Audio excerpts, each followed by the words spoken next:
इमरान प्रतापगढ़ी के लेटेस्ट मुशायरों और उनसे जुड़ी सारी खबरों के लिए हमारे चैनल को सब्सक्राइब करें और घंटी वाले निशान को प्रेस करें।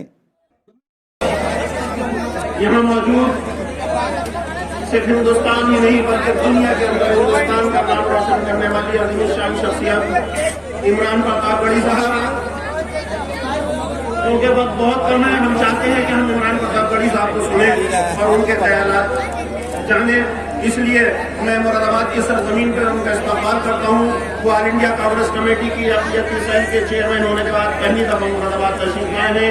इनकी गहराइयों से उनका इस्तेमाल है और मुरादाबाद के अवाम आपसे इसकी गुजारिश है कि आपने इलेक्शन में जो कुछ किया वो आप अपने गिरफ्तार में झाँक कर लेंगे, लेकिन इमरान प्रतापगढ़ी ने हारने के बाद जो कुछ किया वो हम देखना चाहते हैं कि उन्होंने क्या किया। जब मुरादाबाद के लोगों का चालान हो रहा था तो वो दिल्ली के अंदर बैठ के मुरादाबाद के एडमिनिस्ट्रेशन से चूड़ी लाने की बात करते थे। हम सब लोगों को ये सोचना पड़ेगा, हमें ऐसा आदमी चाहिए कि जब जामिया मिलिया के अंदर लड़कियों के ऊपर गैस छोड़ी जा रही हो, ऑक्सीजन छोड़ी जा रही हो, गोलियां चलाई जा रही हो, तो ये मर्द मुजाहिद अपनी जान की परवाह करे बगैर कड़कती जाड़ों के अंदर दिल्ली की सड़कों के ऊपर बैठा हो।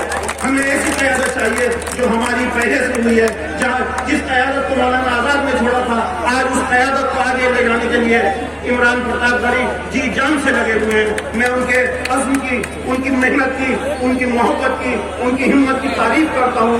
उनका जो किरदार है वो किसी से छुपा नहीं है। इसीलिए मंसूर उस्मानी साहब ने कहा कि तख्त देता है, ताज देता है, अज़मतों का मिजाज देता है, तख्त देता है, ताज देता है, अज़मतों का मिजाज देता है, और जिसका वो किरदार बुलंद ये ज़माना उसे खिराज देता है। हम उनकी अज़मतों को खिराज देना चाहते हैं और इस यकीन के साथ कि जो उनकी मजबूती है वो जान देने के लिए तैयार है, वो सब कुछ करने के लिए तैयार है हिंदुस्तान के लिए, मुरादाबाद के लोगों के लिए, उत्तर प्रदेश के लोगों के लिए। उनका बहुत दिल की गहराइयों से इस्तेमाल मुरादाबाद के लोगों से की तरफ से जीता एक शेर कह के इजाजत कि हम प्यार हैं, अखलास हैं, कहकर हैं वफा के, हम प्यार हैं, अखलास हैं, कहकर हैं वफा के। तुम फूल हो, नगमा हो, तबस्सुम हो, दुआ हो, खुदा हाफिज, हिंदुस्तान जिंदाबाद। एक बार जोरदार ताली बजाइए डॉक्टर नवाब के लिए और आवाज दे रहा हूं जिन्होंने इमरान प्रतापगढ़ी को अपने मुरादाबाद के अवाम के खिलाफ करने के लिए जोरदार ताली।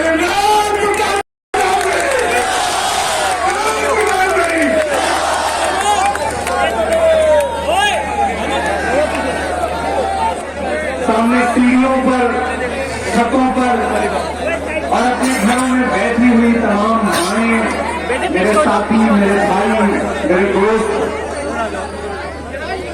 काफी दिन बाद आपसे मुलाकात हो रही है। आप बड़ी तादाद में यहाँ पे इकट्ठा हैं तमाम साजिशों के बाद भी। मैं डायरी के दोस्तों से गुजारिश करूंगा कि थोड़ी देर बैठ जाए। अब आगे के साथियों से भी गुजारिश है कि अब आने वाले 40 मिनट 35 मिनट आप खामोशी के साथ सिर्फ सुनेंगे।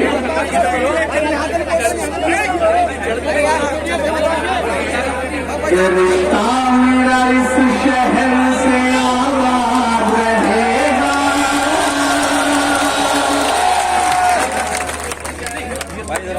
असद साहब ने भी जिक्र किया, अहमद ने भी जिक्र किया, कई ताकतें थी जो चाहती थी कि प्रोग्राम न हो सके, मैं आपसे मुखातिब न हो सकूं, और इसके लिए जो साजिशें की गई है वो तमाम चेहरे मेरी आंखों में है। लेकिन मैं उन्हें बताना चाहता हूं कि रिश्ता मेरा इस शहर से आबाद रहेगा, रिश्ता मेरा इस शहर से आबाद रहेगा,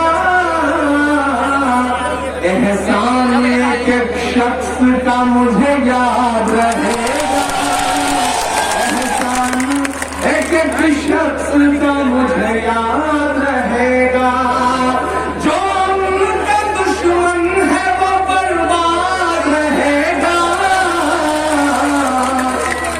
और अगला जो मिसरा है वो महज मिसरा नहीं है, वही शहर की अजमत का बयान है, वही शहर की अजमत का बखान है।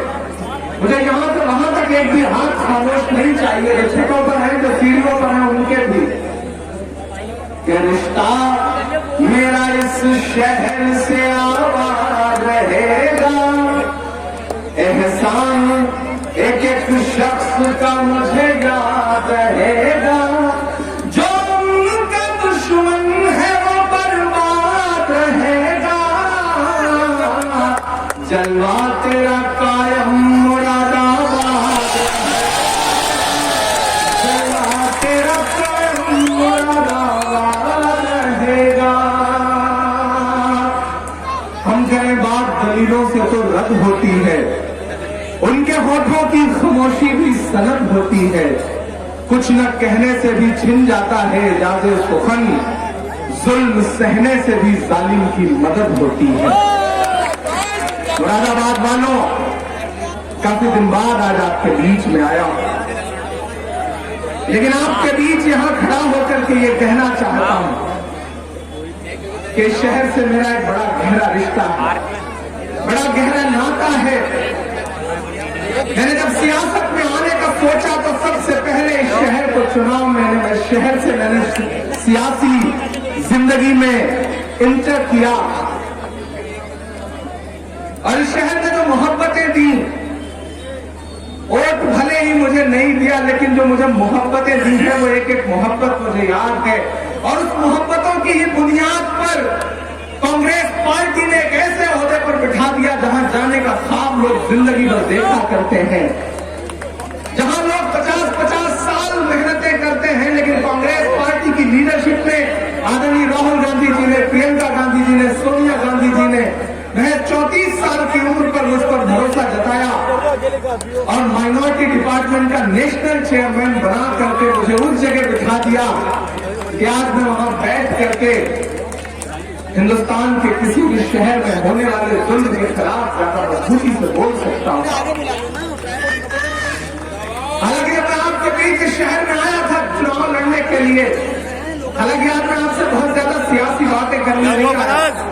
आज तो मैं चेयरमैन बनने के बाद क्या हुआ, आपको एक बात बताऊं कि मैंने चेयरमैन बनने के बाद आज तक मैं अपने जिले में नहीं गया, मैं प्रतापगढ़ नहीं गया। मैंने अहद किया था कि मैं पहले मुरादाबाद जाऊंगा, उसके बाद जब पैदा हुआ मैं आज आया। और आज जो मोहब्बतें इस शहर ने मुझे दी हैं, आज जो सड़कों पर हुजूम था, जो मोहब्बतों के फूल आते हैं, जो माओं ने, बहनों ने, भाइयों ने दुआएं दी हैं, वो दुआएं ये बता रही हैं कि आपने भले ही किसी बरगलाने पर, किसी के बहकावे में आकर के मुझे वोट न दिया हो, लेकिन आप मुझसे मोहब्बत तो बहुत करते हैं, इसमें कोई दो राय नहीं। मैं उसी मोहब्बत का कर्ज अदा करने आया हूं। मैं आपके बीच ये कहने आया हूं, ये मुनाफिकीन क्या कर पाएंगे जो हमें यहां आने से रोकना चाहते हैं। असद साहब, असलम साहब, ये तो चलता रहेगा सिलसिला। सियाह घर में, सफेद घर में सियाहकार लोग रहते हैं, तजल्लियों के परस्तार लोग रहते हैं। मुनाफिकों से कभी कोई बच नहीं सकता। हमारे साथ भी 2-4 लोग रहते हैं। ये होता है, ये होता रहेगा, लेकिन आवाम की मोहब्बत का शुक्रिया अदा कर रहा हूं। आप जितनी तादाद में निकल करके आए हैं, जो जुनून आपने दिखाया है, जो जोश आपने दिखाया है, उसको सलाम करता हूं। आप जानते हैं कि आपने मुझे भले चुनाव नहीं जितवाया, लेकिन आप गवाह हैं इस बात के, यहां मौजूद तमाम नौजवान इस बात के गवाह हैं कि जब जब इस शहर को जरूरत रही है, इमरान प्रतापगढ़ी खामोश नहीं रहा है। जब करूरा में मास्क न लगाने के नाम पर किसी को पीटा जा रहा था, किसी बहन के साथ बदतमीजी की जा रही थी, तो मैं दिल्ली में बैठा था। मुझे जब पता चला तो मुझे हैरत हुई कि जिस मुरादाबाद में कई सियासी रहनुमा रहते हैं, वहां प्रशासन इस तरह से जाति पर उतर आए कि बहनों पर थप्पड़ बरसे, रिवाल्वर निकल आए। मैंने वहां बैठ करके भी आवाज उठाई थी और आला अफसरान का शुक्रिया कि उन्होंने इस आवाज को नोटिस लिया था और ऐसे अधिकारियों पर कार्रवाई करके उन्हें सस्पेंड किया था। मैं खामोश नहीं बैठा था, मैं खामोश तब भी नहीं बैठा जब जौहर यूनिवर्सिटी को परेशान करने की साजिश की जा रही थी, जब मेरे सियासी इख्तिलाफात होने के बावजूद जब मैंने देखा कि आजम साहब पर जुल्म किया जा रहा है और उनकी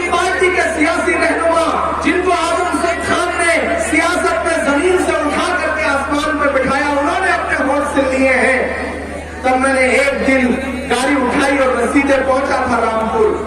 मैं मिला था आजम साहब की अहलिया से, उनके गम में शामिल हुआ था। मैं गया था जौहर यूनिवर्सिटी और मुझे इस बात का फख्र है कि जब मैं लौट के गया तो मुझे लगा था कि सियासी पार्टी अलग होने की वजह से मेरी पार्टी ये कहेगी कि आप दूसरे दल के नेता की हिमायत में खड़े होने क्यों चले गए। लेकिन मुझे फख्र है प्रियंका गांधी जी पर। प्रियंका गांधी जी ने मुझे बुला के कहा था कि इमरान, मुझे अच्छा लगा कि तुम आजम खान की हिमायत में जाके खड़े हो। प्रियंका जी ने मुझसे उस वक्त ये कहा था। मैं आपको ये कहने आया, बाबू आप उधर चले जाओ। ये सच है कि आपने मुझ पर बहुत भरोसा किया। जब मैं चुनाव में आया था, ये वही मैदान है, यहाँ तमाम डाइस पे बैठे हुए लोग गवाह हैं, ये वही मैदान है जहाँ बात करते करते मेरे आंसू निकल आए थे। ये वही मैदान है, याद है आपको ना? लोग मुझसे कहते हैं मुरादाबाद से आपका क्या रिश्ता है, खून का रिश्ता है? तो मैं कहता हूँ नहीं, मुरादाबाद से मेरा खून का रिश्ता नहीं है, मुरादाबाद से मेरा आंसुओं का रिश्ता है। और मेरा मानना है कि खून के रिश्ते से भी बड़ा आंसू का रिश्ता होता है। इसी मैदान पर, इसी जगह पर मेरे आंसू गिरे थे और आपने उस आंसू को अपने दामन में समेटा था। वो अलग बात है कि मेंबरों से ऐलान हो गया किसी सुबह और आप किसी और झांसे में आ गए। लेकिन मुझे एक बात बताओ मुरादाबाद वालों, कि आप जिस झांसे में आए थे, जिन मेंबरों से ऐलान हुआ था और आपने किसी और को जिता दिया था, मैं उन उलेमा हजरात से भी यहां खड़ा होकर के आज बड़ी बड़ी बड़ी बड़ी आजिज़ी से कहना चाहता हूं कि मुझे बताइए कि आपने जिनको अपनी वोट की ताकत देकर के देश की सबसे बड़ी पंचायत में पहुंचा दिया, जब आपके अकाबरीन को एजेंसियों के जरिए चुनावी माहौल बनाने के लिए उठाया जा रहा है, तो उनकी आवाज निकल रही है? नहीं निकल रही है। लेकिन इमरान प्रताप गढ़ी चुप नहीं है।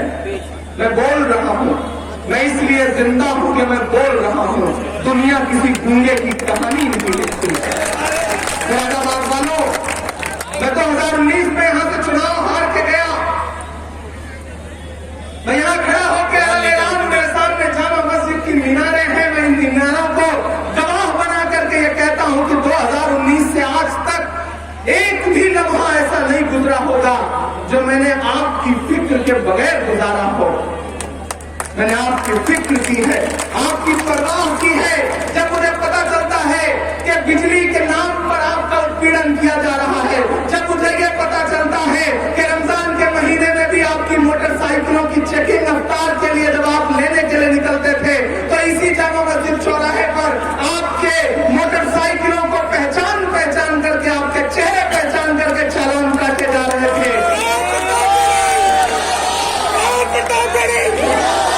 याद आता है, हिंदुस्तान के किसी भी शहर में रहता हूं, जब मुझे ये पता चलता है कि इसी वारसी नगर में कोरोना के दौरान कोई एक इंसान अनाज मांगने गया तो लेटर पैड पर लिख दिया गया डीएम को कि इसे एक दिन का अनाज मुहैया करा दीजिए। मुझे हैरत होती है। मुझे फोन किया था अहमद ने, कुछ पत्रकार साथियों ने मुझे फोन किया था कि तकरीबन 35 परिवार हैं जिन्हें राशन की जरूरत है। मैंने फोन किया और मैंने कहा मैं दिल्ली में बैठा हूं, तो क्या हुआ, मेरा दिल मुरादाबाद में है, जाइए राशन पहुंचवाइए। मैंने जो मेरी हैसियत बन पड़ सकती थी मैंने मदद की। लेकिन मुझे हैरत होती है कि इस शहर के सियासी रहनुमा क्यों नहीं चाहते कि मैं आपके बीच में आऊं। जब एनआरसी के आंदोलन में मैं ईदगाह में आ रहा था, तब भी चिट्ठियां लिखी गई थी प्रशासन को और यह कहा गया था कि इमरान को ना आने दिया जाए। अरे भाई, क्यों ना आने दिया जाए? मैं भी तो मोहब्बतों का आदमी हूँ, मेरे शहर से चुनाव लड़ा है, यहाँ के लोगों ने मुझे मोहब्बत दी है, आखिर मुझे क्यों रोकना चाहते हैं यहाँ के सियासी रहनुमा? मैं नाम नहीं लूंगा, लेकिन आप जानते हैं कि मैं किनका जिक्र कर रहा हूँ। अगर ये काम गैरों ने किया होता तो मुझे उतनी शिकायत नहीं होती। मुझे अफसोस ये है कि जो आपकी नुमाइंदगी का दावा करते हैं, उन्होंने प्रशासन को, उन्होंने कमेटियों को फोन करके ये कहा कि किसी भी तरह से इमरान को ना आने दो, ये कर दो, वो कर दो, जो बन पड़े कर दो, लेकिन इमरान को ना आने दो। आखिर क्यों डरते हैं आप 34 साल के एक नौजवान लड़के से? क्यों डर लगता है आपको? दरअसल आपको इमरान से डर नहीं लगता। इमरान की बजाय आपको इमरान जो जुल्म के खिलाफ खड़ा होता है, जो आवाज उठाता है, आपको उससे डर लगता है, क्योंकि आपको लगता है कि अगर इमरान इस शहर में बार बार आता रहा तो इस शहर के नौजवानों को बेदार कर देगा और एक दिन यही नौजवान इन सियासी रहनुमाओं की गर्दन पकड़ के कहेंगे कि हमारे जुल्म को छोड़ो। ये डरते हैं कि मैं आपको बेदार कर दूंगा, ये डरते हैं कि मैं हिंदुस्तान के किसी भी शहर में होने वाले जुल्म के खिलाफ बोलने के लिए इन्हें मजबूर कर दूंगा। ये डरते हैं। मेरे भाई, मैं आज यहां खड़ा हूं, मैं कल राबिया के घर जाऊंगा और उसके बाद यहां से जब दिल्ली पहुंचूंगा तो सुबह फ्लाइट पकड़ूंगा 28 तारीख को और सीधे असम जाऊंगा, जहां सीनों पे सीधे गोलियां मारी गई थी। लेकिन मुरादाबाद वालों, जानते हो मुझे एक चीज क्या खलती है कि जब मैं हिंदुस्तान के किसी भी शहर में जाता हूं तो लोग मुझसे कहते हैं, लोग अखबारों में लिखते हैं कि इमरान प्रतापगढ़ी आया है। मुझे लगता है, मुझे एक चीज महसूस होती है कि काश लोग मुझे, जब मैं असम में उतरता, जब मैं कलकत्ता में किसी जुल्म के खिलाफ खड़ा होता, जब मैं झारखंड में पहलू और तबरेज से लेकर के किसी भी माओ के आंसू पहुंच रहा होता किसी शहर में, तो लोग काश मुझे कहते कि मुरादाबाद का सांसद आया है लोगों के जुल्म के लिए। कैसा होता, ये चीज मुझे खलती है। आपको भरोसा दिलाने की मैंने बड़ी कोशिश की थी, आपको भरोसा दिलाने की, लेकिन मुझे अफसोस है कि मैं आपको भरोसा नहीं दिला पाया, क्योंकि पर्चियां चल गई, मेंबरों से ऐलान हो गया। लेकिन आज मैं मेंबरों से ऐलान करने वाले अपने बुजुर्गों से कहना चाहता हूं कि आपने जिसके लिए ऐलान किया था उसका गिरबान पकड़िए और उससे कहिए कि जब एनआरसी के नाम पर हमारे वजूद को कुचलने की साजिशें की जा रही थी तो आप चुप क्यों थे? आप चुप क्यों थे जब आजम खान के साथ मारने की इंतहा तक का जुल्म किया जा रहा है, जब जौहर यूनिवर्सिटी को मिटाने की साजिशें की जा रही हैं, तो आप चुप क्यों हैं? जिस पार्लियामेंट में बैठ करके इस तरह के मंसूबे और कानून बनाए जा रहे थे, वहां किस जबान से आप खामोश रहते हैं? काश हमारे मजहबी रहनुमा ये सवाल करें। मैं आपके बीच खड़ा हूं और ये कहने के लिए खड़ा हूं कि मुरादाबाद वालों, मुल्क बहुत नाजुक दौर से गुजर रहा है, मुल्क बहुत नाजुक दौर से गुजर रहा है। सीनों पे गोलियां मारी जा रही हैं, लोगों के घर ढहाए जा रहे हैं, जमहूरियत को हर दिन कुचलने की साजिश की जा रही है। ऐसे मुश्किल वक्त में आपको एकजुट होना पड़ेगा, आपको सियासी तौर पर बेदार होना पड़ेगा। 400 से ज्यादा किसान सरहदों पर बैठे बैठे मर गए, शहीद हो गए, लेकिन इस सरकार के कान पर जू नहीं रेंग रही है। मुझसे एक मीडिया के साथी ने कहा कि कांग्रेस किसान आंदोलन के साथ खड़ी है, आप क्या कहेंगे? मैंने कहा मैं तो नरेंद्र मोदी जी से बस इतना कहना चाहता हूं कि 400 से ज्यादा मौतें हो चुकी हैं, तुझको कितनों का लहू चाहिए अर्ज़े वतन, कितनी आहों से कलेजा तेरा ठंडा होगा। नरेंद्र मोदी जी बता दें कि कितने और किसान शहीद हो जाएंगे, उसके बाद वो किसानों के इस कानून को वापस लेंगे। बता दें नरेंद्र मोदी साहब, तो शायद हम उतनी कुर्बानियां और दे दें, तब किसानों की बात मान ली जाए। ये सरकार जो अडानी और अंबानी की सरकार बन के बैठी है, राहुल जी ने कहा कि ये हम दो हमारे दो की सरकार है, तो जो राहुल जी ने बात कही थी वो बड़ी सच्ची बात कही थी। मुरादाबाद वालों,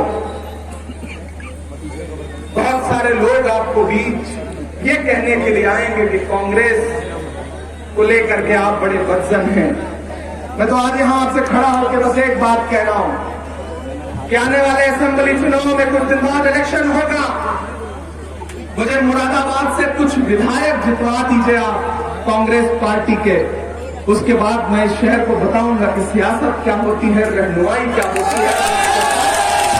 क्या होता है, आपके साथ खड़ा होना क्या होता है, ये मैं आपको एहसास दिलाऊंगा।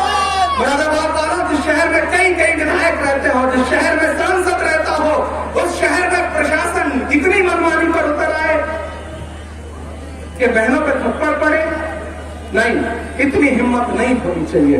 इतनी हिम्मत नहीं होनी चाहिए। आग को पानी का डर बना रहना चाहिए, वो डर आपने खत्म कर दिया है। मैं आपसे ये कहने आया हूं,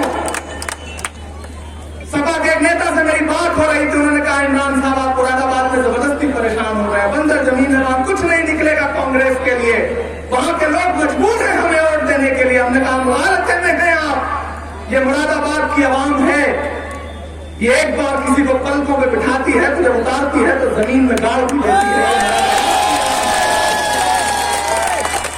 मैं आपसे ये कहने आया हूं कि जिन्हें ये लगता है कि उनकी ठेकेदारी है आपके ऊपर, जिन्हें ये लगता है कि आप उनको वोट देने के लिए मजबूर हैं, आने वाले असेंबली चुनाव में उन्हें बताइए कि नहीं, हम मजबूर नहीं हैं। एक बेटा एक भाई है हमारा जिसका नाम इमरान प्रतापगढ़ी है, उसने हमसे कहा है कि आग को पानी का डर बना रहना चाहिए।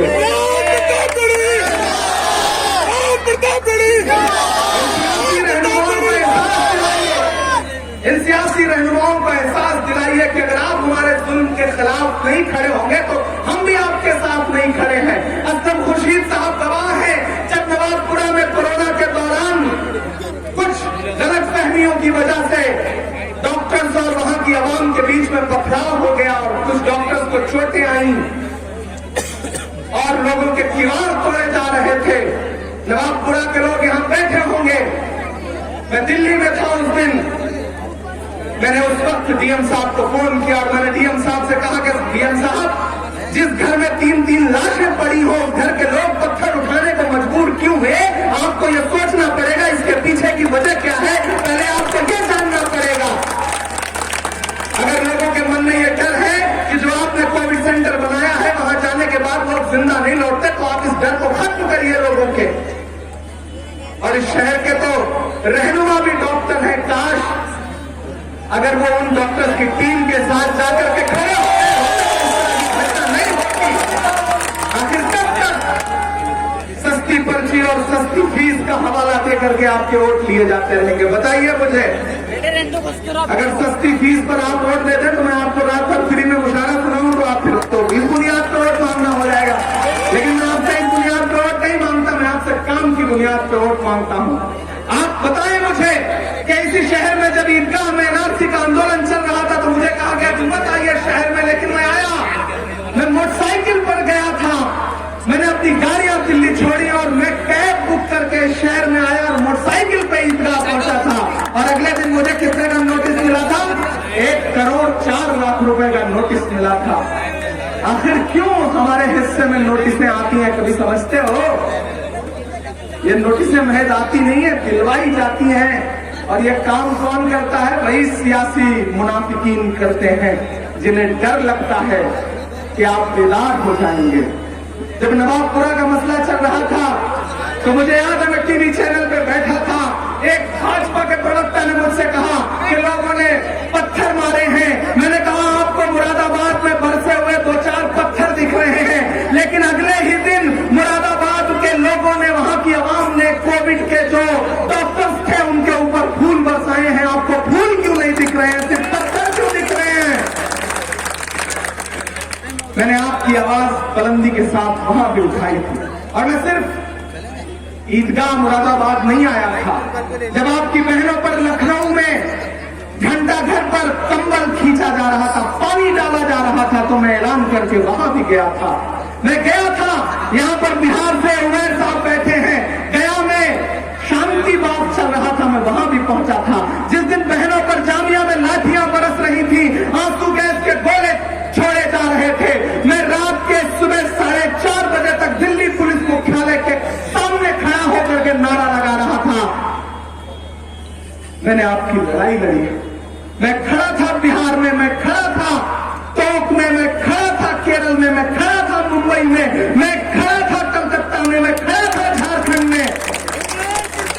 मैं डरा नहीं, मैं झुका नहीं, कहीं छुप छुपा के खड़ा नहीं। मैं डरा नहीं, मैं झुका नहीं, कहीं छुप छुपा के खड़ा नहीं। जो डटे हुए हैं महाज पर, मुझे उन सबों में तलाश कर।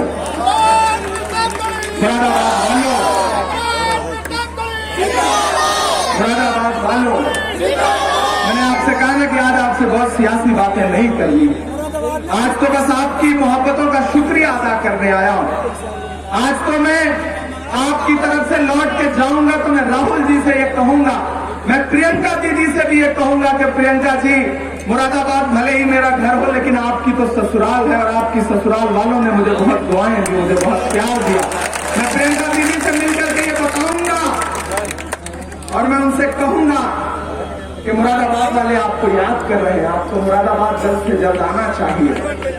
और अभी 3 दिन पहले ही मेरी बात हो रही थी तो मैंने प्रियंका जी से कहा कि आप रैलियां शुरू कर रही हैं तो आइए मुरादाबाद में आपका वो तारीखी इस्तकबाल होगा कि आप भी सोचेंगे कि ससुराल में बहू का किस तरह से इस्तकबाल हुआ। मैंने उनसे ये बात कही है और मुझे पूरा यकीन है कि आने वाले दिनों में, अभी अगले महीने में प्रियंका जी जब उत्तर प्रदेश में रैलियां शुरू करेंगे तो मैं जरूर कोशिश करूंगा कि उन्हें मुरादाबाद लेकर के आऊं और वो आपसे मुखातिब हो सके। मुरादाबाद वालों, बातें बहुत सारी हैं, शिकायतें बहुत सारी हैं, लेकिन आज शिकायत का दिन नहीं है। कांग्रेस पार्टी ने एक बहुत बड़ी जिम्मेदारी दी थी मुझे और वो सिर्फ और सिर्फ आपकी दुआओं के भरोसे दी है, आपके उस यकीन के भरोसे दी है जो आपने मुझ पे जताया था। मुझे आज भी वो मंजर याद है, आज मैं यहाँ से पैदल जा रहा था पग्घी से उतर के और इस पुल से जब ऊपर जा रहा था तो मुझे अपनी आखिरी रैली याद है कि जब इस शहर की इन्हीं सड़कों पर 1 लाख के आसपास आदमी उमड़ करके आया था मेरी आखिरी रैली में। वो जो आपकी मोहब्बत थी वो मुझे आज भी याद है और मैं इस पसीने में तरबतर अगर यहाँ खड़ा हूँ। मुझसे अहमद ने कहा कि स्टेज पर पंखा लगवा दिया जाए, आप बैठेंगे तो। मैंने कहा यार, मैं हिंदुस्तान के बाकी शहरों के लिए चेयरमैन हूँ, माइनॉरिटी डिपार्टमेंट का राष्ट्रीय चेयरमैन। मुरादाबाद के लिए तो मुरादाबाद का बेटा हूँ, यहाँ पर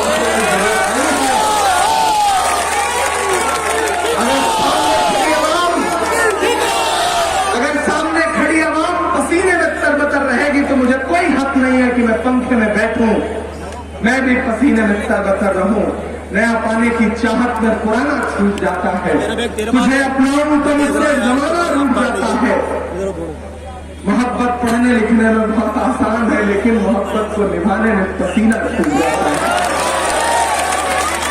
मैंने इस सरजमीन पे अपना पसीना बहाया है, मैंने इस सरजमीन पर अपना आंसू बहाया है।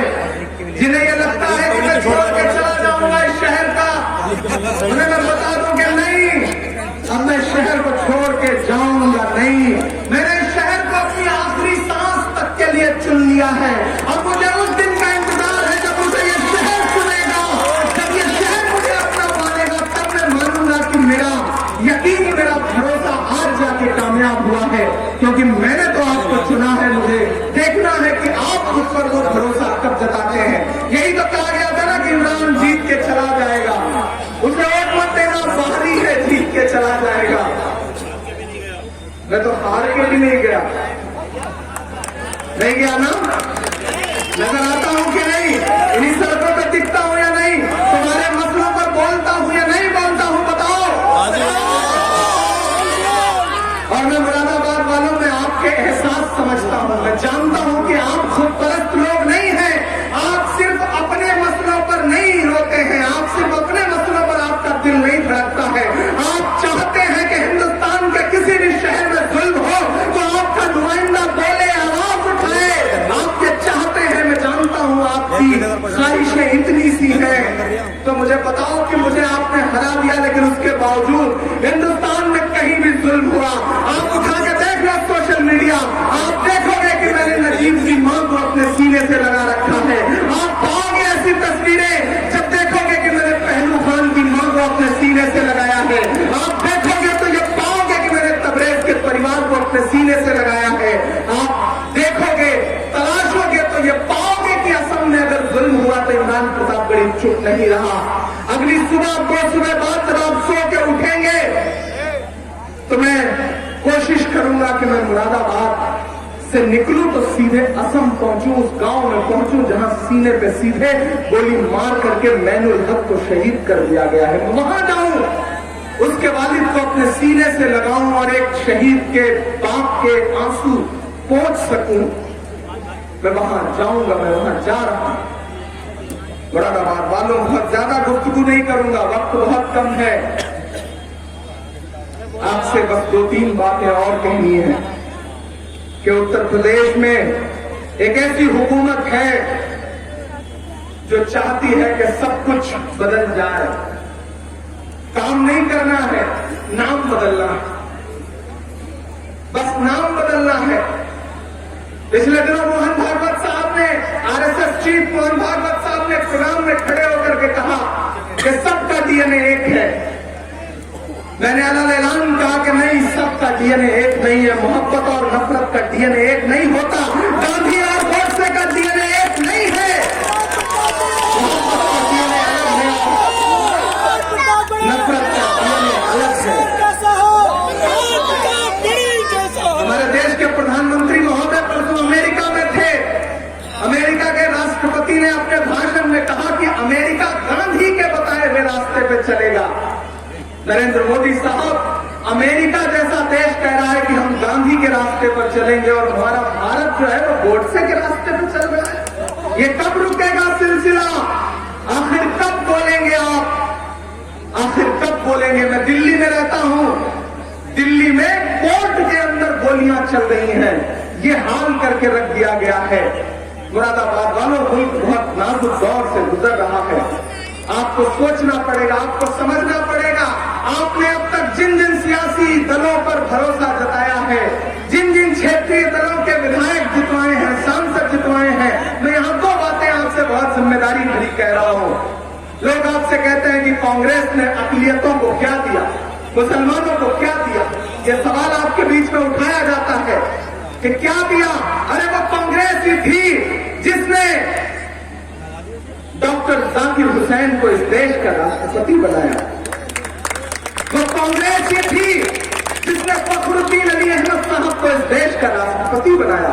वो कांग्रेस ही थी जिसने जब दोनों तरफ लहू लहू मंजर थे, सरहद के इस पार और सरहद के उस पार, 1947 के बाद मुल्क आजाद हुआ, तो वो कांग्रेस ही थी कि जब पंडित नेहरू जी ने आगे बढ़कर के मौलाना आजाद को अपने सीने से लगाया और अपनी कैबिनेट में पहला शिक्षा मंत्री बनाया।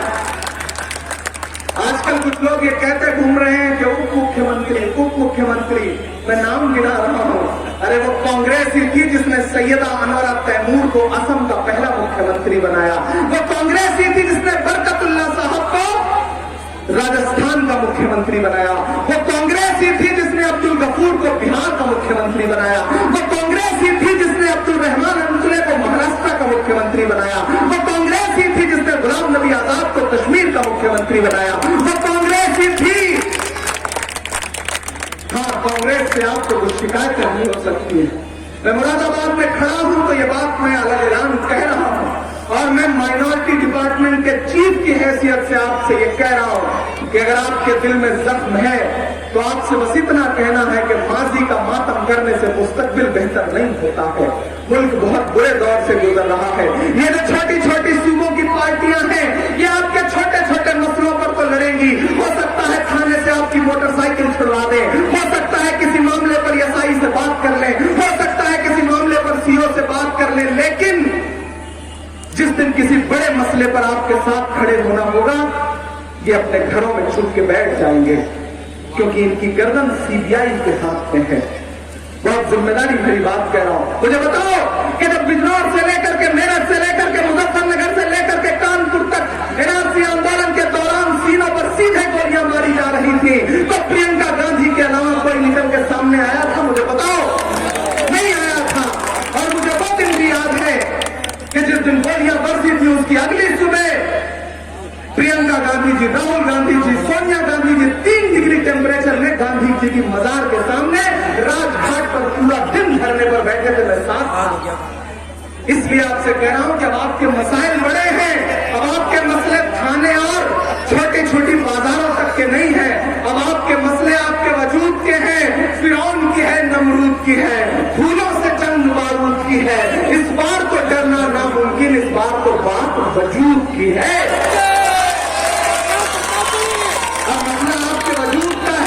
ऐसी ताकतें इस मुल्क में पैर पसार रही है जो चाहती है कि आप पर ठप्पा लगा दिया जाए, आपसे सबूत मांगा जाए हर दिन वतन परस्ती का, और आपको लगातार ये कहा जाए कि नहीं, जमहूरियत के दायरे से बाहर हैं आप। ऐसे में मेरे भाई आपको बड़ी ताकतों पर भरोसा जताना पड़ेगा।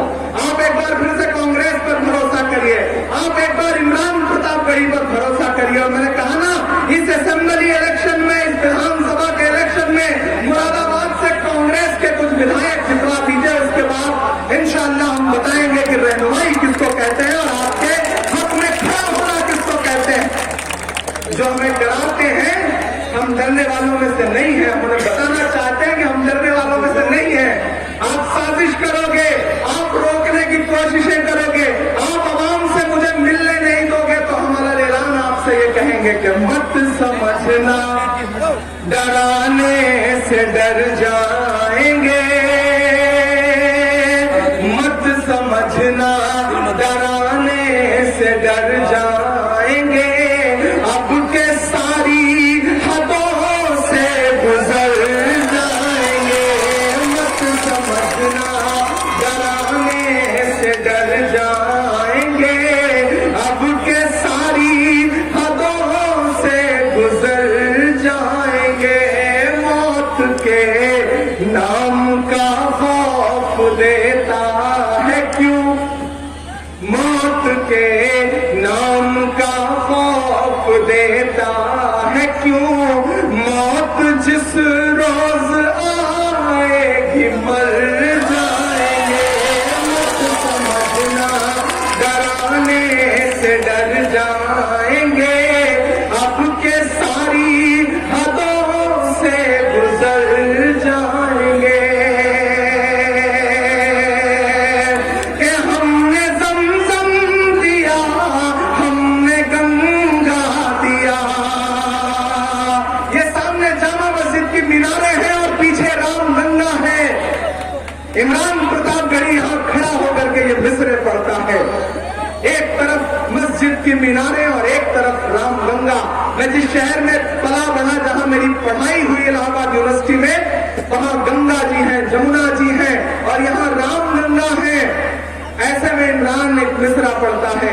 और ये तो पूरी कांग्रेस है, ये तो तीन रंग है, आप देख रहे हैं इसमें हरा सफेद केसरिया, ये तीन रंगों से मिल करके जो कांग्रेस पार्टी का वजूद बनता है, इमरान उसके लिए मिसरे पड़ता है कि हमने ज़मज़म दिया, आपे गंगा दिया, तुमने भारत को दंगा ही दंगा दिया, तुमने भारत को दंगा ही दंगा दिया। अगले जो दो मिसरे हैं, यहां से लेकर के वहां तक एक एक हाथ हवा में उठेगा। अगले जो दो मिसरे हैं उस पर मैं पढ़ने चल रहा हूं कि हमने ज़मज़म दिया, आपे गंगा दिया, तुमने भारत को दंगा ही दंगा दिया, तुमने एक रंग के ख्वाब देखे मगर हमने हिंदुस्तान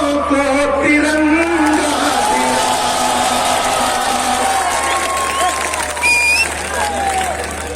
ये तिरंगा बदन पर लपेटे हुए, ये तिरंगा बदन पर लपेटे हुए, एक दिन इस जमीन में उतर जाएंगे, समझना डराने से डर जाएंगे, मौत जिस रोज आएगी मर जाएंगे। और इसी शहर में खड़ा होकर के मिसरे पढ़ता हूं कि खून की बारिशों से डराओ नहीं, तुम हमें साजिशों से डराओ नहीं, सीने हाजिर है गोली चलाओ मगर, सीने हाजिर है गोली चलाओ मगर, तुम हमें नोटिसों से डराओ ना, इधर जाएंगे ना उधर जाएंगे, ना इधर जाएंगे ना उधर जाएंगे, बन के खुशबू फजा में बिखर जाएंगे, मत समझ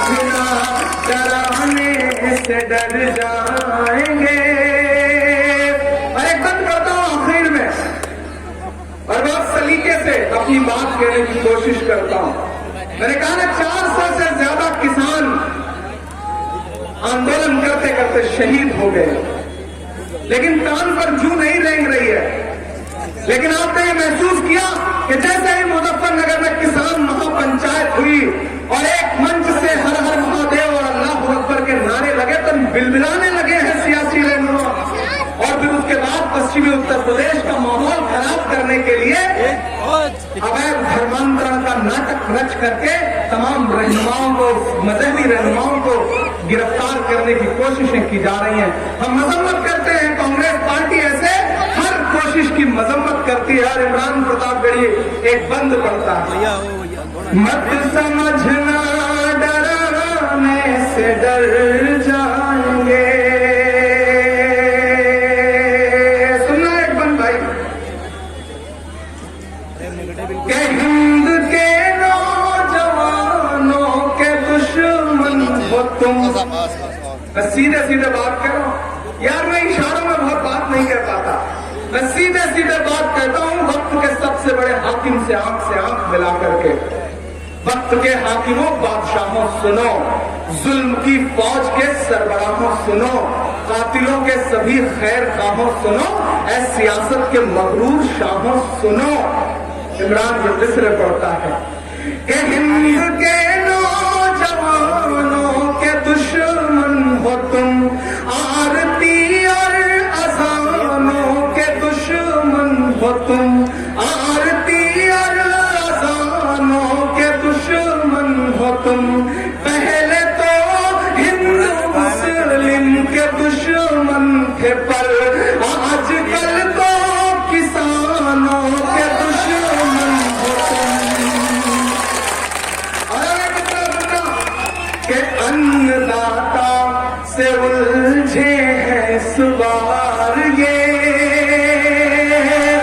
यहां से वहां तक सामने दीवारों पर खड़े हैं, छतों पर, कोई भी हाथ खामोश न रहे। मैं एक हाथ को कसम दे रहा हूं, अगर मैंने आपकी धड़कनों की तर्जुमानी कर दी हो तो मेरी हिम्मत के लिए मेरा साथ देना।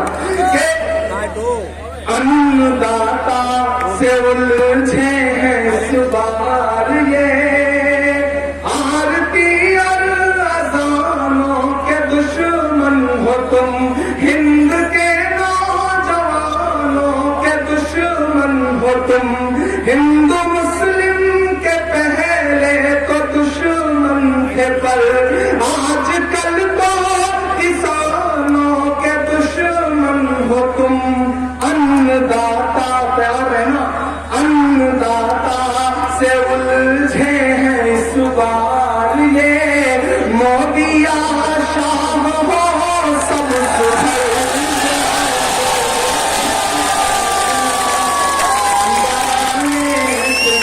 जाएंगे।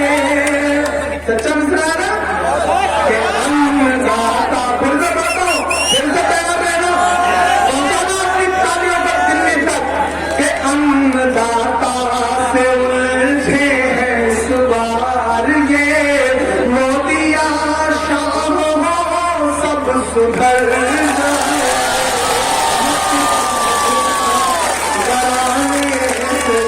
जाएंगे।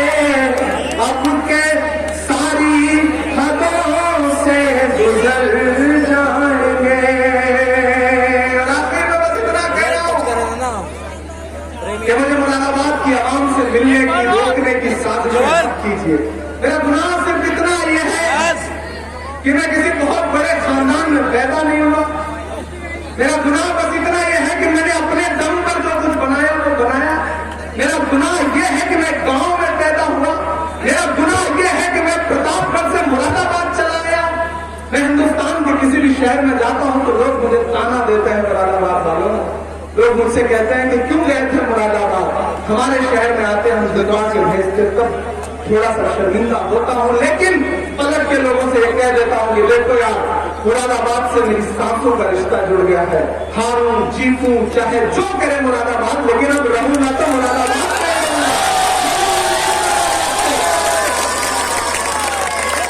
मैं इन तमाम साजिश करने वालों से यह कहना चाहता हूं कि ख्वाब की तरह पल के आए हैं, कितने सांचे में ढल के आए हैं, तुमसे सिफारिश से जहां पहुंचे हो हम वहां खुद ही चल के आए हैं। हमने जुल्म के खिलाफ आवाज बुलंद की है। हमने ये परवाह नहीं की कि सांस रहेगी या नहीं रहेगी। हमने ये परवाह नहीं की कि कौन सी जेल में डाल दिया जाऊंगा। जब भी आपके ऊपर कहीं कोई जुल्म हुआ तो इमरान प्रताप गढ़ियाला ने ऐलान खड़ा रहा है। और आज मुझे खुशी है कि राहुल गांधी जी ने मुझे अपने भरोसे में समझा, अपना सिपाही बनाया, अपना साथी बनाया। और आज मुझे फख्र है कि वो मुझे एक ऐसी जिम्मेदारी से उन्होंने नवाजा कि आज मैं आपके लिए कुछ बड़ा कर सकता हूं। मैं आपसे इतना कह रहा हूं कि एक बार मेरे उस भरोसे की लाज रखिए। कुछ लोग पिछले दिनों कांग्रेस छोड़ के चले गए, आज कैबिनेट मंत्री भी बन गया उत्तर प्रदेश में। मैं नाम नहीं लूंगा, मैं तो आप जान जाएंगे कि मैं जतिन प्रसाद की बात कर रहा हूं। तो मीडिया के साथी ने मुझसे कहा कि इमरान साहब आपने कांग्रेस को क्यों चुना? यहां तो एक दो लोग कांग्रेस छोड़ के गए। हमने कहा जो कांग्रेस छोड़ के गए उनसे उनका सवाल हमसे मत पूछिए, क्योंकि उनके वालिद को उनको कांग्रेस ने बहुत कुछ दिया है, उनकी उंगली पकड़ करके चलना सिखाया है। और अगर आज वो छोड़ के चले गए तो सवाल उनसे पूछिए, हमसे मत पूछिए। क्योंकि अगर बेटा बाप को छोड़ के जाए तो सवाल बेटे से होना चाहिए, बाप से नहीं होना चाहिए। और पिछले दिनों राहुल गांधी जी ने एक स्टेटमेंट दिया है। उन्होंने कहा कि जो आरएसएस से डर रहे हैं, जो डरने वाले लोग हैं, उनसे कहो कांग्रेस छोड़ दें। और जो बाहर है और डर नहीं रहे उन्हें कांग्रेस में ले आओ। ये राहुल गांधी जी ने कहा है। मैंने उस दिन शेर कहा कि कांटे गुल के साथ नहीं चल सकते हैं, कांटे गुल के साथ नहीं चल सकते हैं, बुज़दिल फूल के साथ नहीं चल सकते हैं। रास्ते में जो छोड़ गया उसे जाने दो, सब राहुल के साथ नहीं चल सकते हैं। मुरादाबाद वालों, आपको चलना पड़ेगा, आपको मेरा साथ देना पड़ेगा, आपको मुझ पर भरोसा जताना पड़ेगा। मैंने शहर से सिर्फ एक चुनाव लड़ने का रिश्ता नहीं जोड़ा है। मैं शहर से, मैंने कहा ना, कांग्रेस पार्टी जिस भी पैनल को लड़ाएगी उसके लिए अपनी पूरी मेहनत करूंगा, कोशिश करूंगा। अगर आपने उसमें से मुझे कुछ विधायक जितवा के दे दिए तो आप यकीन करिए कि जब भी आपके किसी मसले की बात आएगी तो मैं अपने उन विधायकों का हाथ पकड़ के आपके दरवाजे पर उन्हें खड़ा करके कहूंगा कि आवाम का काम करिए, आवाम का काम आपको करना पड़ेगा। लेकिन उसके लिए आपको एक बार भरोसा जताना पड़ेगा, एक बार कांग्रेस पार्टी के साथ फिर से आना पड़ेगा। आपने शहर से न जाने कितने लोगों को जिता दिया, अरे गहरे लोगों को भी जिता दिया, न जाने किसको किसको जिता दिया। एक बार कांग्रेस पार्टी पर भरोसा जताइए, भरोसा जताएंगे आप, मुझे पूरा यकीन है मुझे, जताएंगे ना। मैं आपका हाथ नहीं उठवाऊंगा, हाथ को उठवाते हैं जिन्हें भरोसा नहीं रहता। मुझे आप पे भरोसा है इसलिए मैं आपका हाथ नहीं उठवाऊंगा। लेकिन मैं चाहता हूं कि मैं यहां खड़ा हूं तो मैं 1 मिनट के लिए आपसे काम करने को बोलूं। दिल्ली की कोर्ट में 6 लोग आपसी गोलाबारी में मारे गए, गोली चली दिल्ली की कोर्ट में, दिल्ली जैसी जगह पे कोर्ट के अंदर गोली चली। ये है भारतीय जनता पार्टी की कानून व्यवस्था। और उधर असम में ऐसी भी बेशर्म तस्वीरें इस देश में देखी कि पुलिस ने मैनुल हक के सीने पर गोली मारी तो एक पत्रकार नहीं बल्कि एक फोटो जर्नलिस्ट था जो उसकी लाश पर उछल रहा था। हमारी आंखों ने ऐसे भी मंजर देखे हैं। मैं मुरादाबाद में खड़ा हूं, मुझे 2 दिन बाद वहां जाना है, तो मैं चाहता हूं कि जब मैं उस बाप से मिलने जाऊं, मैनुल हक के वालिद से, तो मैं उससे कहूं कि मैं मुरादाबाद होके आया हूं और मुरादाबाद भी आपके गम में शामिल रहा है। मैं चाहता हूं आप शामिल हैं उन सबके गम में ना। आप सबके हाथ में मोबाइल है, मोबाइल निकालिए, उसकी टार्च जलाइए और 1 मिनट के लिए खामोशी के साथ मैनुल हक को खिराजे अकीदत पेश करिए। आप करिए ये, मैं अपनी टार्च जला रहा हूं और मैं चाहता हूं कि आप सारे लोग, सबके पास मोबाइल है ना, उधर तो सीढ़ियों पर है, उनसे भी गुजारिश कर रहा हूं कि सारे लोगों ने नहीं जलाया है, सारे लोग जलाएं। जो मस्जिद पर खड़े हैं, मस्जिद से जो रोशनी आती है उसकी बात ही कुछ अलग होती है। आप भी जलाइए, मुझे आपकी टार्च दिखनी चाहिए। हम 1 मिनट के लिए ये टार्च जला करके, दरअसल ये टार्च नहीं बल्कि इसे मशाल समझा जाए। मैंने सोचा था कि मैं मशाल हाथ में लेकर के बात करूंगा, लेकिन मशाल नहीं मिल सके तो मैंने सोचा हम अपने इसी कांच को मशाल की तरह इस्तेमाल करेंगे। हम मुरादाबाद के लोग मैनुल हक की खराज अकीदत के लिए यहाँ पर ये हाथों की मशाल लेकर खड़े हैं। बहुत शुक्रिया, आपने ये भरोसा जो जताया है उसके लिए मैं एक बार फिर से आपका शुक्रिया करना चाहता हूँ। और आखिर में जाते जाते मैं इतना कह रहा हूँ कि ये जमीन तब भी निगल लेने पर आबादा थी, ये जमीन तब भी निगल लेने पर आबादा थी। पांच अब टूटती शाखों से उतारे हमने, ये जमीन तब भी निगल लेने पर आबादा थी।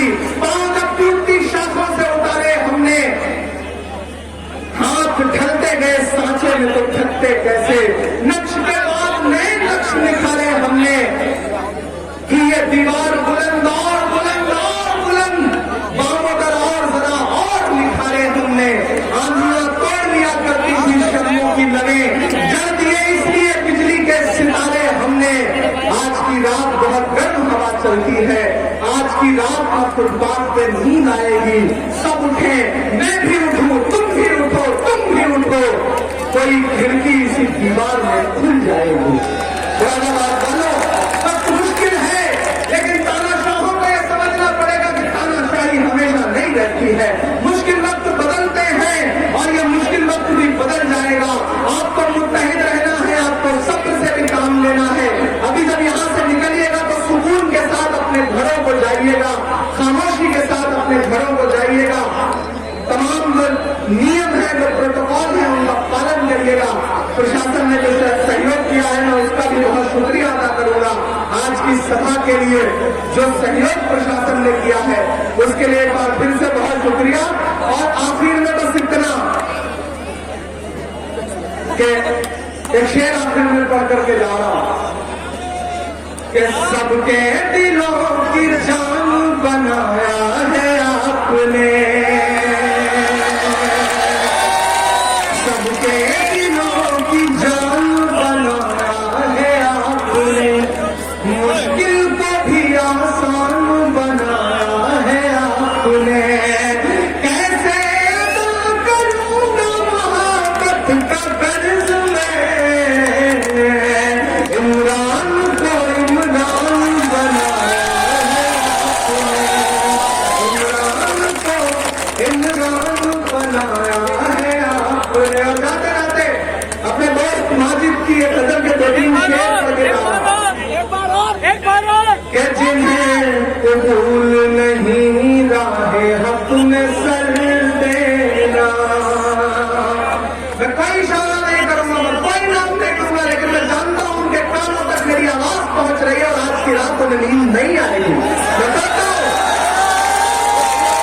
कि जिन्हें कबूल नहीं राहे हक में सर देना, जिन्हें कबूल नहीं राहे हक में सर देना, हमारी कौम को ऐसे न राहबर देना, हमारी कौम को ऐसे न राहबर देना।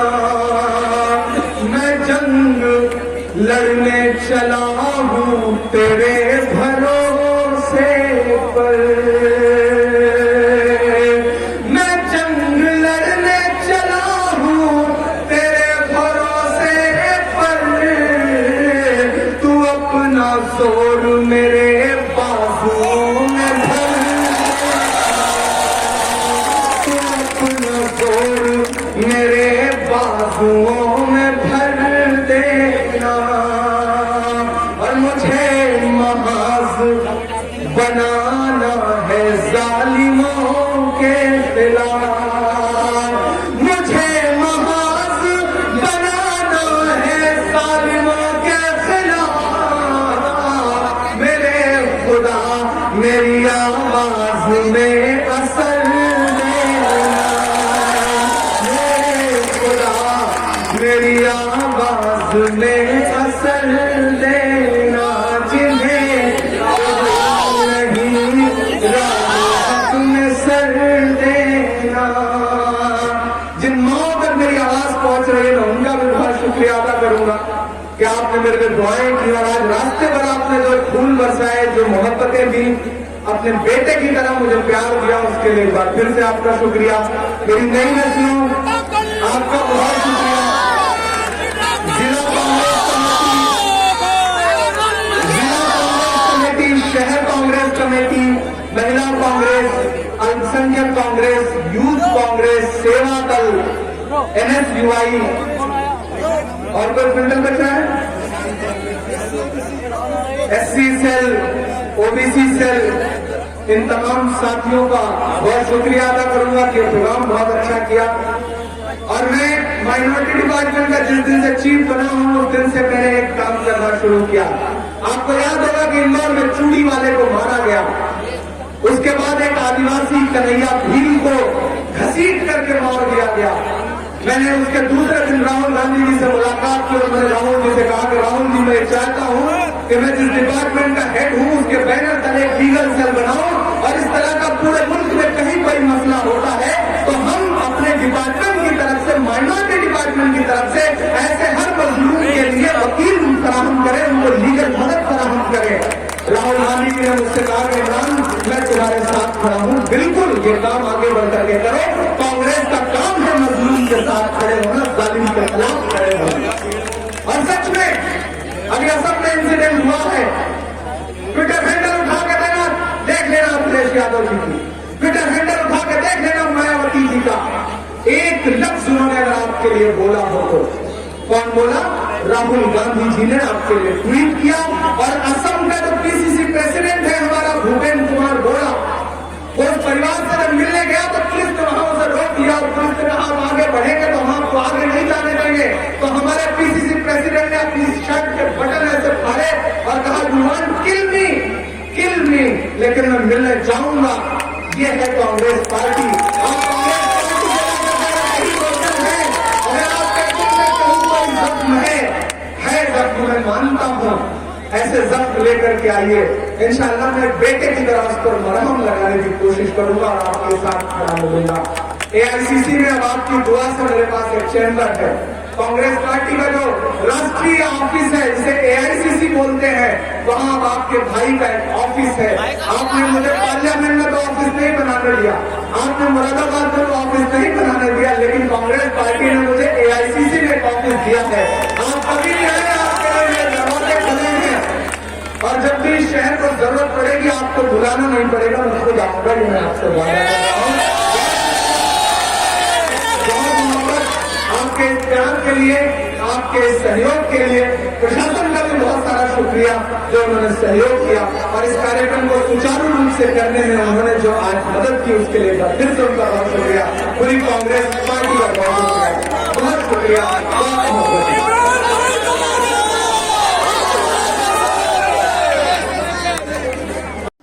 अपनी सांसों में आबाद रखना मुझे, मैं रहूं ना रहूं याद रखना मुझे।